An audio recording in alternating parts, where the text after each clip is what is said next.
الشيطان الرجيم بسم الله الرحمن الرحيم أرأيت الذي يكذب بالدين فذلك الذي يدع اليتيم ولا يحض على طعام المسكين فويل للمصلين الذين هم عن صلاتهم ساهون الذين هم يراءون ويمنعون الماعون أرأيت الذي يكذب بالدين کیا آپ نے اس شخص کو دیکھا جو جزا اور سزا کو جھٹلاتا ہے؟ فَذَلِكَ الَّذِي يَدُعُّ الْيَتِيمَ، پس وہی تو ہے جو یتیموں کو دھکے دیتا ہے۔ وَلَا يَحُضُّ عَلَى طَعَامِ الْمِسْكِينِ، اور مسکین کو کھانا کھلانے کی ترغیب نہیں دیتا۔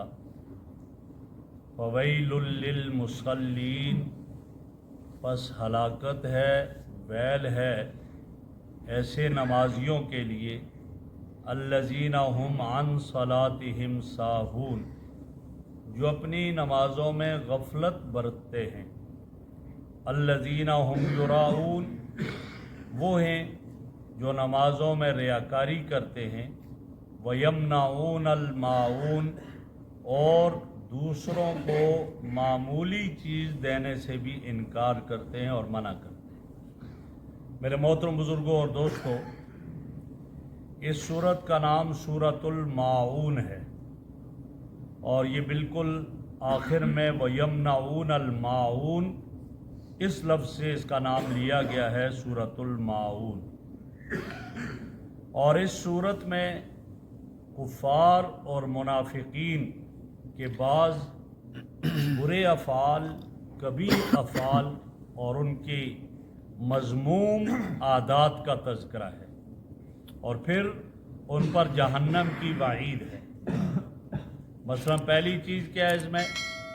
ان کی بری عادت کیا تھی؟ قیامت کو جھٹلانا، یوم جزا، یوم سزا، بدلے کا دن، اس کا وہ کہتے ہیں یہ کیا، یہ تو کچھ بھی نہیں ہے۔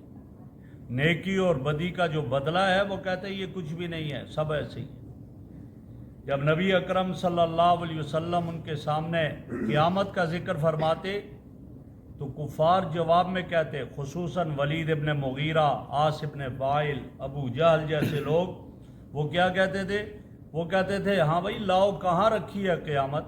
کہاں چھپا کر رکھی ہوئی، آپ ہمیں بتائیں نا کدھر ہے وہ قیامت؟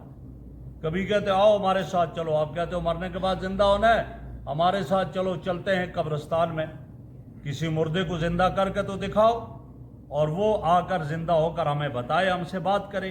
اس طرح کی وہ فرمائشیں کرتے۔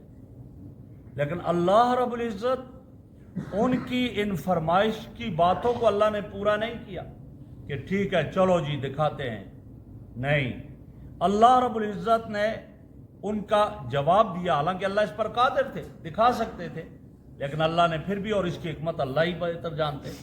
اور بعض جگہوں پر تو گزری ہے کہ اللہ عالم الغیب ہے، اور پتہ ہے کہ اگر انہیں دکھا بھی دیا جائے پھر بھی انہوں نے ایمان نہیں لایا، لہٰذا اس لیے تو یہاں فرمایا یہ وہ ہے، ارأیت الذی یکذب بالدین، پہلی ان کی بری عادت بتائی، کیا آپ نے نہیں دیکھا اس شخص کو جو جزا اور سزا کو جھٹلاتا ہے، قیامت کا انکار کرتا ہے، جو اس بات پر ایمان ہی نہیں رکھتا کہ مرنے کے بعد زندہ ہونا ہے، نیکی کا بدلہ ملے گا، گناہ کی سزا ملے گی، نہیں، وہ ان سب کو جھٹلا رہا ہے۔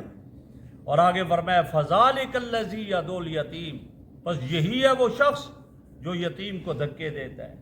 یہ دوسرے ان کی بری عادت اور بری خصلت اور فعل کبیح کو بیان کیا گیا، وہ یہ ہے کہ یتیم کے ساتھ بدسلوکی کرتے ہیں، یتیم کی توہین کرتے ہیں۔ چنانچہ حدیث میں آتا ہے، فرمایا کہ جب ان کے پاس کوئی یتیم خستہ حالت میں آتا اور کچھ مانگنے کے لیے آتا تو کیا کرتے؟ اٹھ کر اس کو دھکے دیتے اور دھکے دے کر نکال دیتے۔ فرمایا یہ عمل بڑا برا ہے، یہ چاہے کافر کرے اس کے لیے بھی برا ہے، ایمان والا کرے اس کے لیے بھی برا ہے، سب کے لیے گناہ کبیرہ ہے، برا ہے۔ لیکن کافر کا ذکر یہاں پر کیوں کیا؟ فرمایا ان کے اوصاف کو بیان یا ان کے ساتھ خاص کیوں کیا؟ فرمایا یہ یتیموں کو دھکے دینا یہ کام ہی کافروں کا ہے، ایمان والوں سے یہ توقع نہیں رکھی کہ ایمان والا ہو اور یتیم کو دھکے دے، یہ ایمان والوں سے یہ نہیں رکھی جاتی۔ لہٰذا یہ تو کافروں کا کام ہے کہ وہ اس طرح کرتے ہیں، یتیموں کو دھکے دیتے ہیں، اور یہ ان کی عادت ہے، اور اس طرح مسلمان سے یہ توقع نہیں کی جاتی۔ اور حضرت شاہ عبدالعزیز محدث دہلوی رحمہ اللہ نے اپنی تفسیر عزیزی میں لکھا ہے، فرماتے ہیں کہ کوئی آدمی جب قریب المرگ ہوتا، مرنے کے قریب ہوتا، تو ابو جہل جا کر بیٹھ جاتا اور کہتا بھائی تو اب دنیا سے جا رہا ہے اور اپنی اولاد کا متولی مجھے بنا دے، میں اس کی دیکھ بھال کروں گا اور کوئی نہیں کر سکتا۔ تو وہ شخص یہ سمجھتا تھا یہ ہمارا سردار ہے اور ایسا ہی کرے گا، وہ اس کو متولی بنا دیتا اور یہ ان کا مال سارا قبضے میں کر لیتا، اور قبضے میں کرنے کے بعد یتیم کو دھکے مار کر نکال دیتا، کرنے ہی رہنے دیتا تھا۔ فرمایا یہ ان کا حال ان کافروں کا تھا کہ وہ یتیموں کو دھکے دیتے ہیں اور یتیموں کو دھکے دے کر پائے۔ حالانکہ فرمایا کہ جس گھر میں یتیم ہو اور اس گھر میں اس یتیم کے ساتھ اس نے سلوک کیا جائے، اس سے بہتر گھر کوئی نہیں، اور جس گھر میں یتیم ہو اور اس کے ساتھ بدسلوکی کی جائے، اس سے برا کوئی گھر نہیں۔ ایک شخص نبی اکرم صلی اللہ علیہ وسلم کی خدمت میں آیا، یا رسول اللہ بڑا سنگ دل ہوں، دل بڑا سخت ہے، نرمی نہیں ہے دل میں۔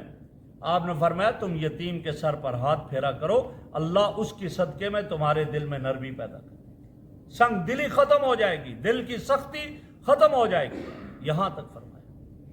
اور آگے فرمایا تیسرا جو ان میں تیسری بیماری اور تیسری چیز ہے، وَلَا يَحُضُّ عَلَىٰ طَعَامِ الْمِسْكِينِ، مسکینوں کو کھانا کھلانے کی ترغیب نہیں دیتے، یعنی مسکین اور محتاج کو قدرت کے باوجود کھانا نہیں دیتے، اور کھانا دینا تو دور کی بات ہے، دوسروں کو بھی خود بھی نہیں دے رہے اور دوسروں کو بھی ترغیب نہیں دیتے کہ بھائی ان مسکینوں کو کھانا کھلاؤ، یتیموں کو کھانا کھلاؤ، اس کی ترغیب ہی نہیں دیتے ہیں۔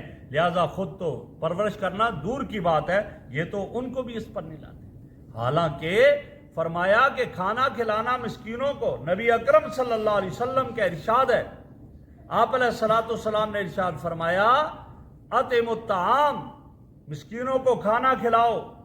حضرت عثمان ذو النورین رضی اللہ تعالیٰ عنہ کی پسندیدہ جو 3 چیزیں تھیں ان میں سے ایک کیا تھا؟ اشباع الجیان، بھوکوں کو کھانا کھلانا، یہ انہیں بہت پسند تھا، مسکینوں کو کھانا کھلایا جائے یہ بڑا پسند ہے۔ نبی اکرم صلی اللہ علیہ وسلم نے فرمایا 3 کام کر لو جنت میں سلامتی کے ساتھ داخل ہو جاؤ گے، اور وہ 3 کام کیا ہیں؟ فرمایا افشوا السلام، سلام کو عام کرو، اطعموا الطعام، کھانا کھلاؤ مسکینوں کو، وصلوا والناس بالنیام، اور اس وقت نماز رات کو پڑھو جب لوگ سوئے ہوں گے، تدخلون الجنت بالسلام، تم جنت میں سلامتی کے ساتھ چلے جاؤ۔ یہ تو اس کے ساتھ ہے، لیکن فرمایا ان کا حال یہ ہے کہ کھانا کھلانا دور کی بات، یہ تو مسکینوں کو کھانا کھلانے کی دوسروں کو ترغیب بھی نہیں دیتے۔ اور چوتھی چیز بیان کی، فَوَيْلٌ لِّلْمُصَلِّينَ الَّذِينَ هُمْ عَنْ صَلَاتِهِمْ سَاهُونَ الَّذِينَ هُمْ يُرَاءُونَ، ہلاکت ہے ان نمازیوں کے لیے جو نماز میں غفلت برتتے ہیں۔ ساہون ایک معنی تو بھول جانا آتا ہے، لیکن وہ یہاں مراد نہیں، نماز کے اندر بھولتا ہے آدمی، اور جب بھول جائے سجدہ صاحب کر لیتا ہے، وہ نماز اس کی درست ہو جاتی ہے، وہ ساری کمی دور ہو جاتی ہے۔ اگر نماز میں واجب چھوٹ جائے یا فرض میں تاخیر ہو جائے ترتیب میں، تو لہٰذا وہاں کیا کیا جائے؟ سجدہ صاحب کرنے سے اس کی نماز ٹھیک۔ یہاں ساہون سے مراد ہے غفلت برتنا، اور غفلت کیا ہے؟ بیٹھا ہوا ہے مزے سے، نماز کا مستحب وقت گزر گیا، اب اٹھ کر پڑھتا اور جلدی جلدی ٹھونگے 2-3 ماری اور گیا چلا گیا، یہ ہیں فرمایا نہیں۔ اور نبی اکرم صلی اللہ علیہ وسلم نے ایک جگہ ارشاد فرمایا، آپ علیہ الصلوۃ والسلام نے ارشاد فرمایا اتقوا صلاۃ المنافق، منافق کی نماز سے بچو، اتقوا صلاۃ المنافق، منافق کی نماز سے بچو، اتقوا صلاۃ المنافق، منافق کی نماز سے بچو، 3 مرتبہ فرمایا۔ تو صحابہ نے عرض کی یا رسول اللہ منافق کی نماز کیا ہے؟ پوچھا کیا ہے نماز؟ تو آپ نے فرمایا کہ نماز کا مستحب وقت نکل جاتا ہے، اس کے بعد یہ آدمی اٹھتا ہے اور مرغی کی طرح ٹھونگے مارتا ہے، یہ منافق کی نماز۔ جلدی جلدی نماز پڑھ لیتا ہے، اس میں تعدیل ارکان کا کوئی لحاظ نہیں، وقت کا کوئی خیال نہیں، چلا گیا۔ اور کئی ایسے ہوتے ہیں وقت گزر گیا لیکن کوئی دیکھ رہا ہے تو نماز پڑھی، نہ دیکھا تو نہ پڑھی، دکھلانے کے لیے نماز پڑھتے ہیں۔ جو آگے آ گیا نا الذین هم یراؤون، غفلت بھی برتتے ہیں اور نماز میں دکھلاوا ہے، دکھلاوے کے لیے۔ پتہ چلا چونکہ یہ سورت مکی ہے تو پتہ چلا کہ مکہ کے کافر بھی کیا کرتے تھے، نماز پڑھا کرتے تھے، دکھلاوے کے لیے نماز پڑھا کرتے تھے۔ اگرچہ بعض حضرات نے کہا کہ آدھا حصہ پہلا مکی ہے، دوسرا حصہ مدنی ہے، منافقوں کا ذکر ہے اس میں۔ تو بہرحال یہ ہے کہ نماز خشوع خضوع کے ساتھ پڑھی جائے، آداب کی رعایت کرتے ہوئے پڑھی جائے۔ خشوع خضوع چھوٹ گیا، آداب چھوٹ گئے، یہ منافق والی نماز ہوئی، یہ اصل مومن کی نماز نہ ہوئی۔ اس لیے ہمیں اپنی نمازوں کا خیال کرنا چاہیے اور دکھلاوے کی بھی نہ ہو، دیکھ رہا ہے تو پڑھ رہا ہے، نہیں دیکھا تو جاؤ۔ ایک صحابی نے عرض کی یا رسول اللہ میں نماز پڑھ رہا ہوں، ایک شخص آتا ہے اور آ کر میرے پاس بیٹھ جاتا ہے، اب میں دل میں خوش ہوتا ہوں کہ چلو یہ مجھے دیکھ رہا ہے میں نماز پڑھ رہا ہوں، کیا یہ ریاکاری میں داخل ہے؟ آپ نے فرمایا نہ یہ ریاکاری نہیں ہے، یہ تو اصل ایمان ہے، عبادت کر کے خوش ہونا ایمان ہے۔ فرمایا ہاں اگر تم نماز اس کے دکھلاوے کے لیے شروع کرتے یہ ریاکاری، تم تو نماز کے لیے پہلے ہی کھڑے ہو، اب اگر کوئی بیٹھتا ہے دیکھتا ہے تمہیں تو اب دل میں یہ خیال آتا ہے تو یہ تو ایمان کی علامت ہے، تم عبادت پر خوش ہو رہے ہو۔ لہٰذا یہ کہ وہ فلاں مجھے دیکھے میں نماز پڑھوں، وہ آ کر مجھے دیکھے پھر یہ غلط ہے۔ تو اس لیے فرمایا کہ ریاکاری سے بچنا چاہیے، دکھلاوے سے بچنا چاہیے۔ اور نبی اکرم صلی اللہ علیہ وسلم کا ارشاد ہے، فرمایا من صلی یرائی فقد اشرک، جس نے دکھلاوے کی نماز پڑھی اس نے تو شرک کر دیا۔ نماز کیا ہو، میرا اللہ مجھے دیکھ رہا ہے، بس یہ ہو کہ اللہ کے لیے پڑھ رہا ہوں اور کسی کے لیے نہیں ہے، اللہ رب العزت دیکھ رہے ہیں۔ اور پھر کیا ہوگی کیفیت، ان تعبد اللہ کانک تراہ، تو اس طرح اپنے رب کی عبادت کر کے جیسے تو اپنے رب کو دیکھ رہا ہے، وہ تیرے سامنے اور تو اسے دیکھ رہا ہے۔ اور اگر اتنا نہیں، کم از کم اتنا ہو کہ وہ تجھے دیکھ رہا ہے، تو پھر نمازوں میں ادھر ادھر حرکتیں نہیں ہوں گی، پھر جلدی جلدی نماز نہیں پڑھی جائے گی۔ ایک شخص آئے اور آ کر نماز پڑھی جلدی جلدی وضو کر کے کہ السلام علیکم یا رسول اللہ، آپ نے فرمایا ارجع فصلی فانک لم تصلی، جاؤ نماز پڑھو، تم نے نماز نہیں پڑھی۔ دوبارہ گیا پھر نماز اس طرح جلدی جلدی پڑھی، پھر آیا پھر کہا السلام علیکم، آپ نے فرمایا ارجع فصلی فانک لم تصلی، جاؤ نماز پڑھو، نہیں پڑھی۔ 3 مرتبہ ایسا ہوا، چوتھی مرتبہ فرمایا تو اس نے کہا یا رسول اللہ میں نے تو ایسی ہی سیکھی، ایسے ہی پڑھتا ہوں۔ فرمایا نہیں یہ نماز نہیں ہے، نماز کیسی ہے؟ فرمایا اس طرح نماز ہے کہ تم بہترین اطمینان سے وضو کرو اور نماز کو اطمینان کے ساتھ پڑھو، رکوع کے بعد سیدھے کھڑے ہو، 2 سجدوں کے درمیان آرام سے بیٹھو، سجدے اطمینان سے کرو، رکوع اطمینان سے کرو، یہ تمہاری نماز ہے۔ میں جمعے میں یا کسی اور نماز میں ایک صاحب کو دیکھا کہ وہ تھوڑے سے نیچے ہوتے ہیں، یعنی نماز میں یہ بات ذہن میں رکھنا کہ یہ فرض ہے نماز میں کہ آپ کے ہاتھ آپ کے گھٹنوں تک پہنچے، پھر رکوع ہوگا، ورنہ رکوع نہیں، فرض نہیں ادا ہوگا۔ ہے تو سنت تو یہ بالکل پیٹھ برابر ہو، لیکن گھٹنوں تک ہاتھوں کا پہنچنا یہ فرض ہے۔ اور میں نے ایک شخص کو دیکھا کہ وہ اس طرح سر نیچے کیا، اس کے ہاتھ گھٹنوں تک نہیں پہنچ سکے ہیں، اب یہ رکوع تو نہیں ہوگا، پھر یہ نماز کہاں جائے گی؟ یہ نماز کو سیکھ کر نماز کو پڑھنا چاہیے اور بڑے اطمینان کے ساتھ نماز کو پڑھنا چاہیے تاکہ آپ کی نماز خشوع خضوع والی ہو۔ اور اس لیے آپ صلی اللہ علیہ وسلم نے فرمایا کہ بھائی ہر نماز کو آخری نماز سمجھ کر پڑھو کہ بس اب الوداعی والی نماز ہے، تو پھر وہ نماز جو ہے اس میں سکون اور اطمینان آئے گا۔ آگے فرما دیا، فرمایا وَيَمْنَعُونَ الْمَاعُونَ، 5ویں چیز جو بیان کی، فرمایا وہ جو ہے وہ چھوٹی چھوٹی چیزیں، معمولی چیزیں، وہ بھی دینے سے مسکینوں کو، غریبوں کو ان سے انکار کرتے ہیں، یا پڑوسیوں کو دینے سے انکار کرتے ہیں، جس کو آپ دوسرے الفاظ میں یوں کہہ دو کہ انسانی ہمدردی ان میں نہیں ہے، انسانی ہمدردی سے معروم ہے۔ کنجوسی کا یہ عالم ہو گیا کہ پڑوسی اگر اس سے کوئی چیز مانگتا ہے کہتا نہیں ہے، بھائی کیا ہے، دیگچی مانگ لی دے دے، اور کوئی چیز مانگی، چھوٹے چھوٹے برتنے والی چیزیں، برتانے والی چیزیں جو ہے، یہ چائے بنا رہا ہے اس نے چائے پنی منگوا لی وہ دے دے، چمچ منگوایا دے دے، لیکن نہیں ہے۔ لیکن ایک مسئلہ ذہن میں رکھنا، اگر وہ شخص ایسا ہے کہ وہ آپ کا برتن لے کر آپ کو واپس نہیں دیتا، پھر اس کو نہ دے، لیکن اس کو یہ نہ کہیں کہ نہیں ہے یہ جھوٹ ہو جائے گا، اس سے کہا جائے بھائی تو لے کر جاتا ہے واپس نہیں کرتا، یا وہ لے جا کر اس کو اتنا غلط استعمال کرتا ہے کہ اس کا بیڑا غرق کر دیتا ہے۔ اب صاف کہے کہ نہیں ہے جی، کیوں نہیں دیتا ہوں، کیوں نہیں دیتے ہو، تم اس کا بیڑا غرق کر دیتے ہو، تم چیز کا خیال نہیں رکھتے۔ لیکن یوں نہ کہے کہ میرے پاس نہیں ہے، یہ جھوٹ ہو جائے گا، اور جھوٹ سے آدمی کو بچنا چاہیے، جھوٹ کبھی نہیں بولنا چاہیے۔ تو فرمائیے، تو اسی لیے فرمایا کہ یہ بری عادت ہے۔ کیوں؟ اس لیے کہ برتنے کی چیزیں بھی وہ نہیں دیتا ہے، دولت کو سمیٹتا ہے اور اس کو خرچ کرنے میں بخل کرتا ہے، اور یہ غلط ہے۔ اس لیے تو نبی اکرم صلی اللہ علیہ وسلم کا ارشاد ہے، ایو دائن ادوا من البخل، فرمایا بخل سے بڑی بیماری کون سی ہے؟ سب سے بڑی بیماری بخل ہے، بخل سے بڑی کوئی بیماری نہیں ہے۔ اور آپ نے ارشاد فرمایا کہ بھائی یہودی جو ہیں وہ اسی بیماری سے تباہ ہوئے ہیں، تو بخل سے کام نہیں لینا چاہیے۔ لہٰذا پڑوسیوں کو کوئی چیز ضرورت ہے وہ مانگتے انہیں دے دینی چاہیے۔ آپ کے ساتھ گاڑی میں کوئی جا رہا ہے، کوئی چیز چاہیے اس کو دے سکتے ہیں۔ آپ کے پڑوس میں، آپ کے ساتھی، آپ کے دفتر میں آپ کے ساتھ ہے کوئی چیز، لیکن اس کو بھی چاہیے وہ چیز واپس کرے، اس چیز کو خراب بھی نہ کرے، حفاظت کے ساتھ رکھے اور پھر واپس کرے۔